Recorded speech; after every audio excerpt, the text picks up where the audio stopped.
Ils sont de retour dans leur bataillon, en treillis, autour de leur commandant.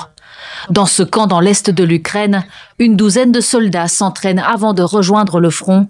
Une situation qu'ils ne pensaient plus jamais revivre, car la majorité d'entre eux avaient fui leur unité il y a quelques mois. Parmi eux, Alexander, cet homme de 45 ans a décidé de déserter son unité après avoir vu pendant 6 mois ses frères d'armes être massacrés par les bombardements russes. Nous avons été attaqués. Nous nous sommes repliés et après, beaucoup d'entre nous ne voulaient plus y retourner. Le commandant du bataillon a commencé à rassembler ceux qui restaient et nous ne voulions pas attaquer. C'est ce qui nous a poussés à partir. Nous voulions vivre. Son cas n'en est qu'un parmi des milliers d'autres dans une armée ukrainienne qui a perdu au moins 43 000 soldats depuis le début de l'invasion russe et qui peine aujourd'hui à trouver de nouvelles recrues. Alexander passe plusieurs mois dans sa famille à Lviv, puis décide finalement de retourner combattre après avoir vu des jeunes s'engager et d'autres militaires regagner le front après avoir été blessés. Une culpabilité qui a aussi poussé Butch à revenir.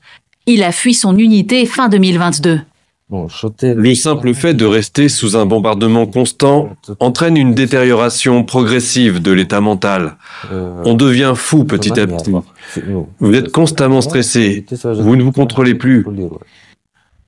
Face à l'ampleur de la situation, les autorités font preuve d'une certaine indulgence à l'égard des personnes ayant fui l'armée, en annulant les poursuites judiciaires en cas de retour dans leur unité. Mais pour ce commandant, ces mesures restent insuffisantes face au manque sur le front. Nous manquons de volontaires et maintenant il y a de plus en plus de gens qui sont forcés d'aller à la guerre simplement parce qu'ils ont été pris chez eux contre leur volonté. Ce sont des circonstances un peu forcées qui ont abouti à ce résultat. Donc le nombre de déserteurs augmente.